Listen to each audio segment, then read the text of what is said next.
Hello everyone, it's time for another introduction video on NGUI. This time it's going to cover NGUI 3.0. Here I've started with a brand new project and NGUI has been imported into it.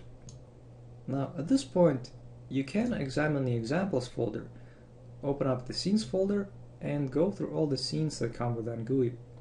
But I'm just gonna assume that you want to learn how to use NGUI from scratch. So I'm going to delete the examples folder outright.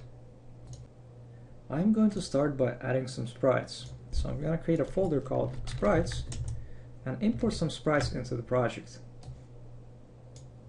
Like so. Now at this point I can actually draw these sprites by creating a texture. So I'm going to go to the NGUI menu, create a texture. This automatically creates the UI hierarchy for you. And it allows me to specify a texture to draw. For example, this one.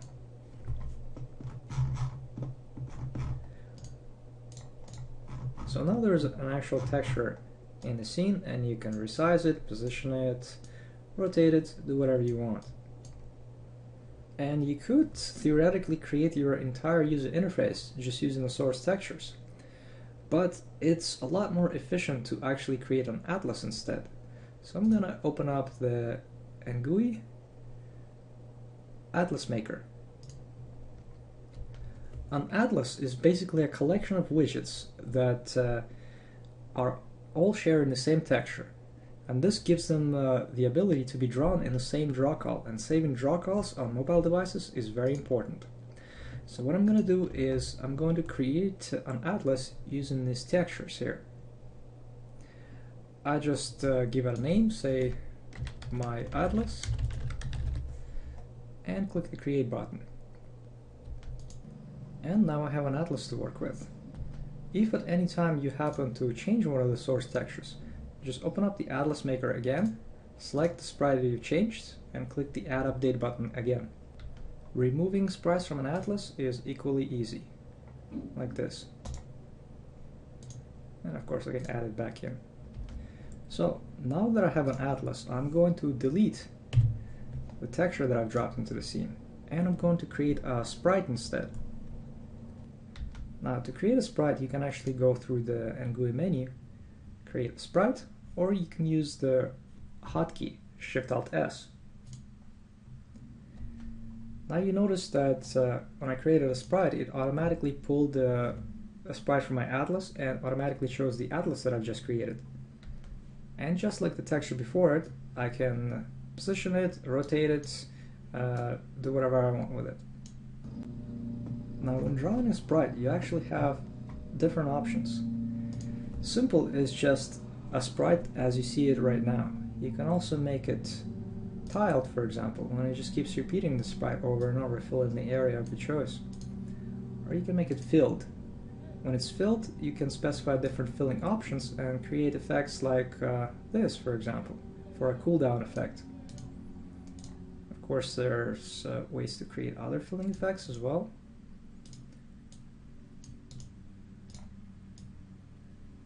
Well, that's the basic idea. If you don't like the fact that the sprite is currently centered and rotates around the point, you can change the pivot point here. For example, this is the bottom left pivot point. Top right, and so on and so forth. One last sprite type I have not covered yet is the slice sprite type. It requires a more detailed explanation. So for example, I want to create a button. Of course, taking an image like this makes it look quite ugly. But I can edit the sprite by clicking the edit button and giving it a border of say 5 pixels. Oh, let's make it 4. Now that it has a border, it is sliced differently. You can actually examine the geometry that's generated by selecting the textured wire instead. So here, look what happens when I actually resize it.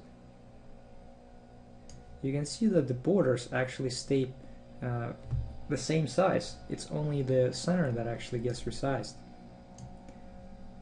So let's create a button. this sprite that I've just added is going to be my button's background. Next thing I'm going to want to do is add a label inside of this button. Now I could again go through the NGUI menu and create a label. However, I don't actually have a font to work with just yet. So let's go through the NGUI menu again and open up the font maker tool. Here I can create a bitmap font, or I can create a dynamic font. A dynamic font just takes a TrueType font as a source, which Unity has built in. I'm gonna call it Arial and click Create Font. So now I have a font to work with. I'm just gonna drag and drop this font here, and I have a label. I'm gonna change the text to be my button, and I'm gonna turn off the textured wire mode. Of course, I can change the color of this button's text to be something else, like black, for example, or I can do something like this. Effect of shadow, and I'm just going to make the shadow lighter instead. This gives it sort of a beveled look. Of course, since the button is a child of the sprite, when I move or resize the sprite, the text will move with it, which is quite handy.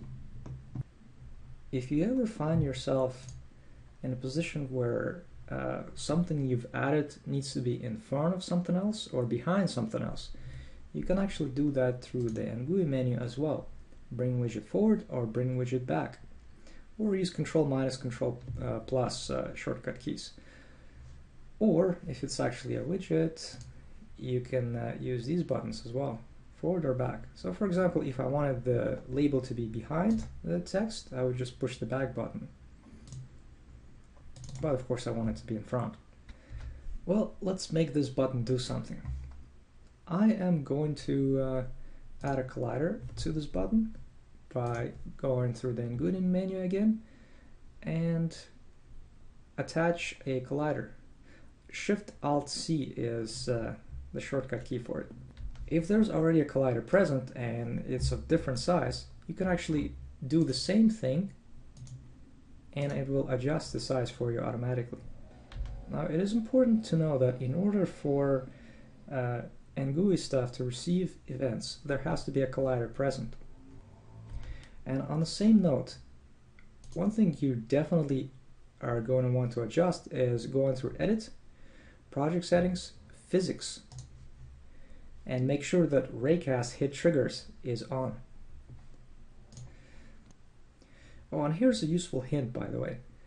If you have something selected and you want to select the widget behind it, simply right-click. If you have something selected and you want to select something in front of it, left-click. You can actually navigate the entire hierarchy of visible widgets this way by right-clicking or left-clicking. But anyways, let's move on. I'm going to add a new component, the button component. Here, for the target, I'm just going to set the sprite itself. This is going to be the sprite that it will be coloring. And these are the colors that it's going to be choosing. Normal color is the current color of the sprite, what I want it to be. And of course there's a hover one, press state, for example, darker green, and disabled state. So if I currently hit play and hover over the button, you can see that it will actually change the color smoothly.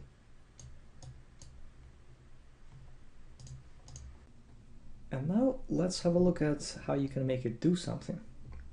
And you can actually see this on-click area right here under the button. And you can actually drag and drop an object here. This lets you choose from a list of functions that are suitable. But of course we should probably create a custom script instead. I'm going to call it test.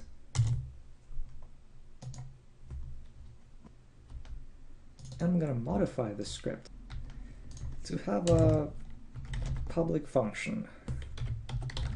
I'm just going to call it my click. And inside it I'm going to do a simple debug log.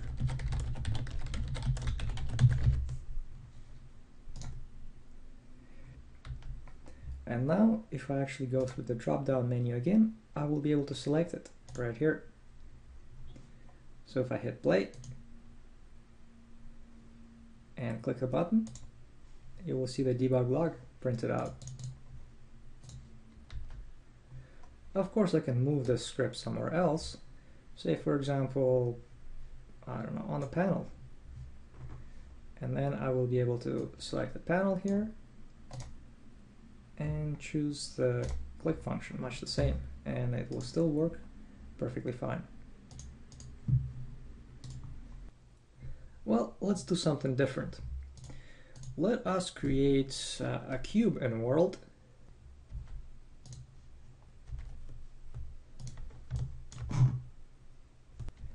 And make it move. Now, when I added this cube, you'll notice that it is now difficult to see the widgets in there. Well, that's because they're all sharing the same location. You can actually filter this by changing the layers. So for example, the cube is on a default layer, and if I did not want to draw the default, I just uncheck it here. And now I can continue working with my UI. Likewise, if I wanted to work with everything except the UI, I would just do this. Now, to make this object move, I just add a tween position to it. And I get to specify the from and the to. Now for the from, I'm just gonna have 0, 0, 0, which is the current position. For the to, I'm gonna specify, say, I don't know, move it down a bit, negative 2.5.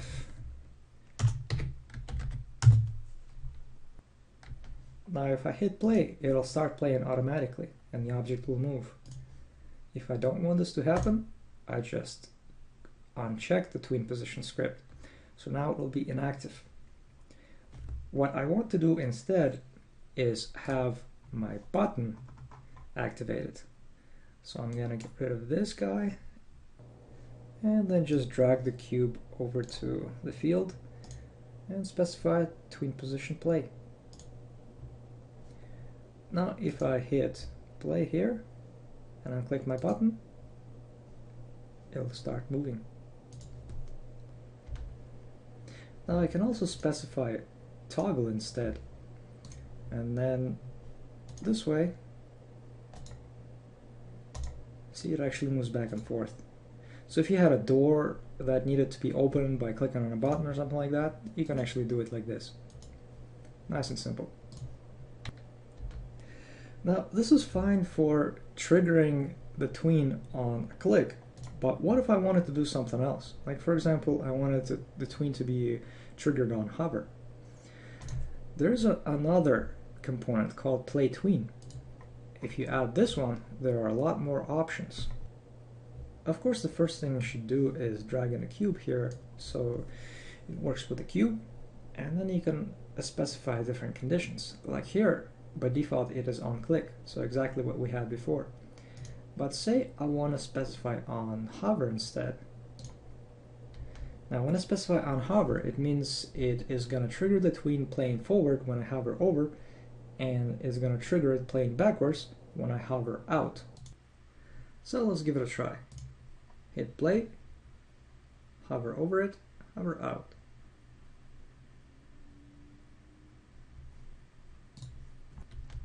Of course I can modify the tween itself. So for example, if I did not like the linear curve, I can change it to be something else, like ease in, ease out, for example. I can also change the duration to be, say, 0.25. Now if I hit play, hover over,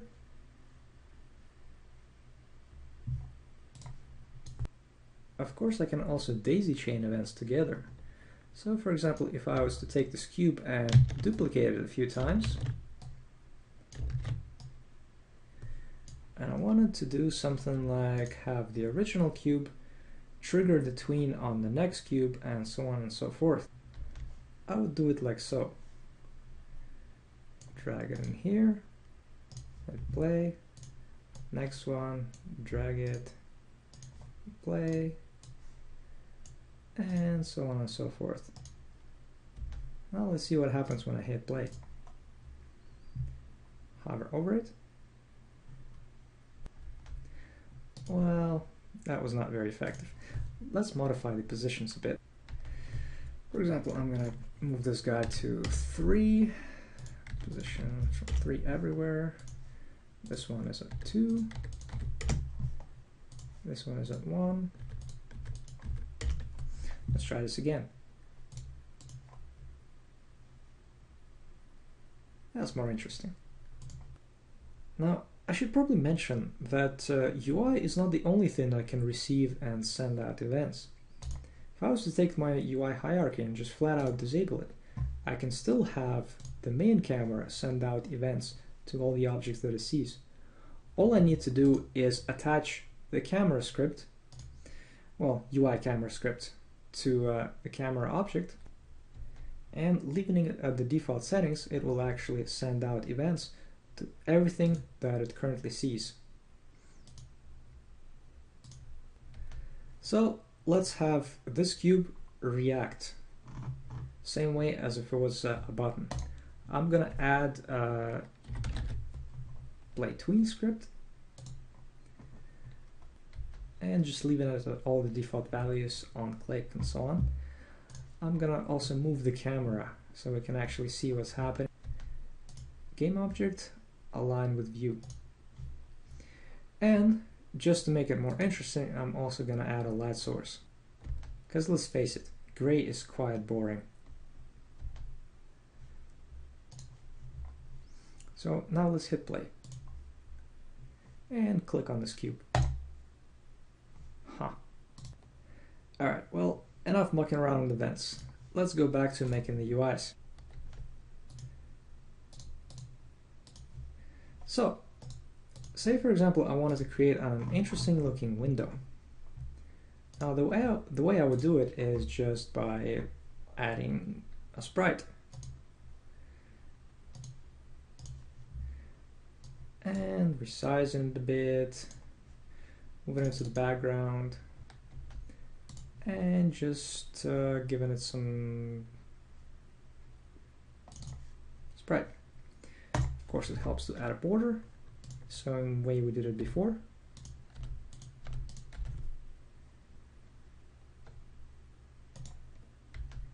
And changing it to be a slice sprite.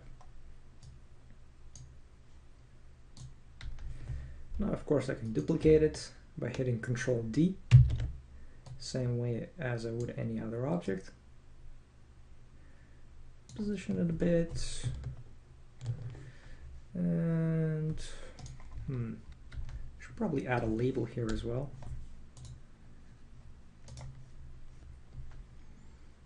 I'm gonna call it my awesome window. And I'm gonna color it slightly differently, just because I can. So now we have something that kind of resembles a window. Just to make it a little bit more interesting, I'm gonna add another sprite to this. And this one is going to be a tile sprite. Tiled. And for the sprite, say, this one. And of course, I'm going to make it far less noticeable.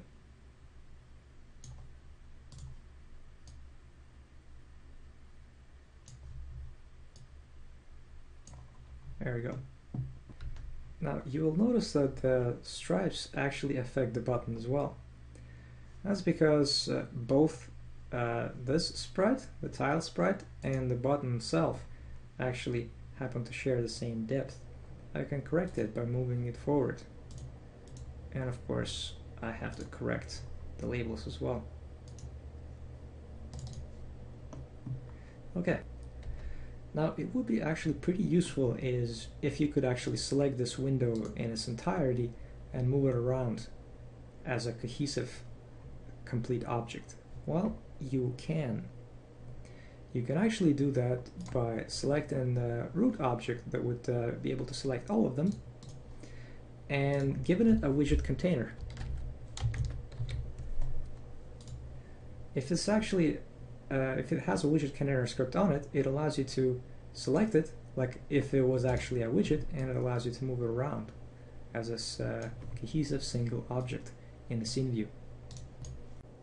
Oh, and while we are on the topic of moving things, you can actually select the sprite and move it left, right, up and down using the arrow keys. This allows you to nudge it by a single pixel, which is useful if you're just trying to align things. Speaking of aligning things, you can actually use an anchor point to align one widget to another, or to a corner or sides of the screen. To do that, I just add the anchor component to one of my sprites, or it can be another game object, whatever I want. And I can actually specify a corner. So for example, top right. Now it's going to be in the top right corner of the screen. If I specify another widget, which happens to be a sibling of this one, then it'll actually align to that widget. So now if I was to drag the container, the sprite that I just added will stay in the top right corner. Alright, before we move on and look at more widgets, let's look at the draw calls that we're currently generating. You can do that by selecting the panel. And here you can actually see that there are 5 draw calls. First is drawing my atlas, then the font, then my atlas, then the font, and again my atlas. The reason for that is the depth of our widgets. The first thing to be drawn is the background, which has a depth of -3. Then it's the tiled overlay, which is -2. And at this point, it goes on to, this is 2, I'm guessing this one, yep. Depth of 1. Now it tries to draw a label. But since the label is not within the atlas, it has to break up the draw order in order to draw things correctly. Now after it draws the label, it goes on to drawing the button's background, which is again in the atlas, which means that it has to split it up yet again. And then there's this label, which once again splits it, and then there's this. So as you can see, it is very inefficient. Fortunately, we can fix it pretty easily. All we have to do is adjust the depths. So knowing that the labels are always on top of everything else that's visible here, I can just increase their depth to something like 10, for example. 10 again.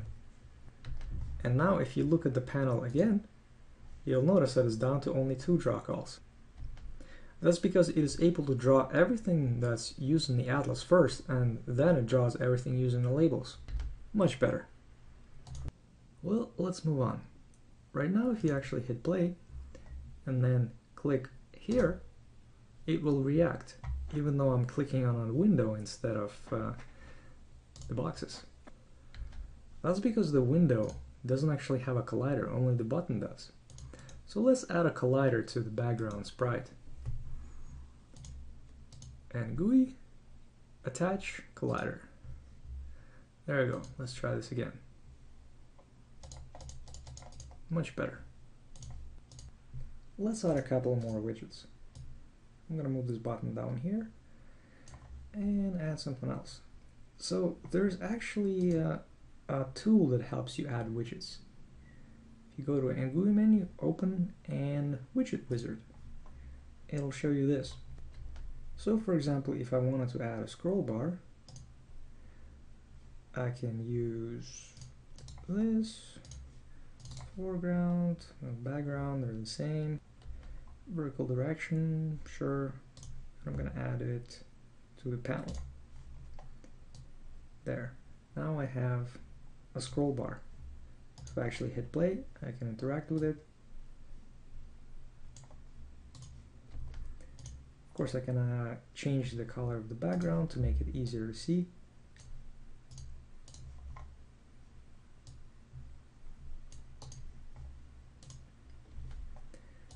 I can also create, well, let's make a toggle. With toggle, I'm going to use background button and X for the check mark. Again, I'm going to add it to the panel. There's my toggle. If I hit play, I can interact with it. Now, say I wanted to create a radio button. It can also be achieved using the toggle. I just add another one right below, and on it I just specify a group that's not 0. So 1, for example. Select the other one, 1. I have the first one start selected. Now if I hit play, they actually behave as a radio button group. Now let's say I wanted to have my toggle control the state of an object. I'm going to get rid of one of them, change this back to just a regular toggle, and I'm going to add a toggle controlled object. This is an example script that allows you to easily activate or deactivate target objects. So for example, if I wanted to have my scroll bar be only visible when the toggle is on, I would just drag and drop it here and hit play, and we'll see what happens.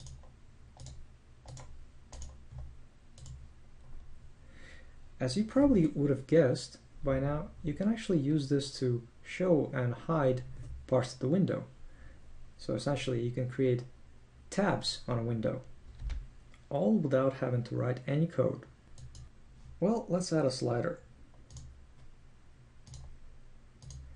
Same idea, I'm gonna use just the same exact sprite that I've already been using all along. And I'm gonna add it to the panel once again. Just to make it easier to see, I'm going to change the background color to gray right away. And if I hit play, I'll be able to interact with it. Standard stuff. Now if I want to adjust the slider size, I would do this by just, let's disable the foreground, adjust the background a bit. Say I want to make it, I don't know, narrower and rather wider, and yeah, not as tall. That's good enough. Now I adjust the foreground. Same thing. I'm gonna make this one 16. Use arrow keys to move it into place, fine-tuning the selection, and there we go. Now it would actually be a good idea to adjust the collider at this point, so we create, rather attach a collider. Now the collider has been adjusted, and I'm going to get rid of the thumb because I don't like it, for example. Now if I hit play, I can still interact with it, but it doesn't work quite the same. That's because I made a mistake and the pivot is actually over here. So I'm going to adjust that. I'm going to change the position to 0, -2, that's good, and I'll move the entire slider. So there, now there's a slider that actually works correctly. Alright, say I wanted to have the slider control the alpha of the panel. Let's attach, oh, there's actually a test script on the panel. Perfect. I'm just gonna create another public function. Set alpha, for example. And here I'm going to get component of type UI panel.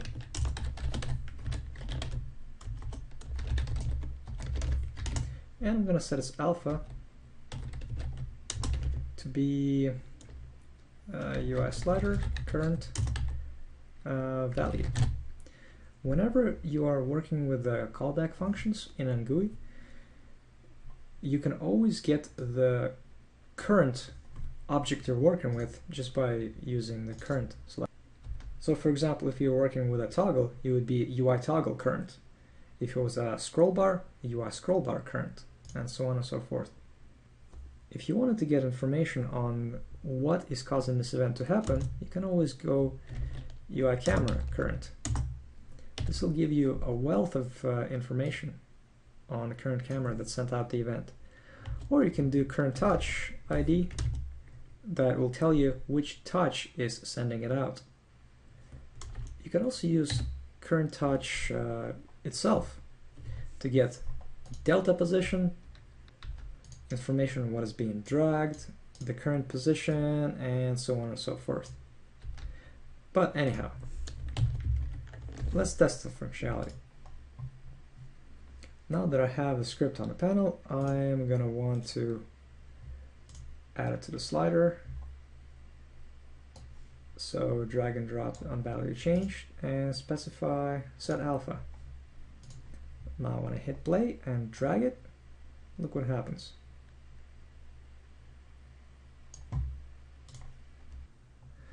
Alright, last thing I want to talk about is the label class.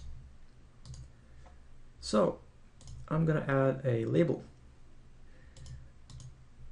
Create label. Now by default you will notice that the selection points around it are actually grayed out. That's because it's currently set to resize freely.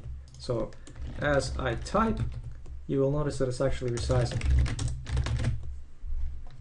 You can change this functionality by specifying something else. So for example, resize height. Now I can adjust the width, but the height actually gets adjusted as needed. And if I happen to exceed the width, it automatically creates new lines. You can also change this to be clamp content, for example. So now if I was to type again, as I exceed the available content, it just stops. Lastly, you can set it to shrink content, which will automatically shrink the content if it happens to not fit. You see this fits, but as it stops fitting, it starts shrinking.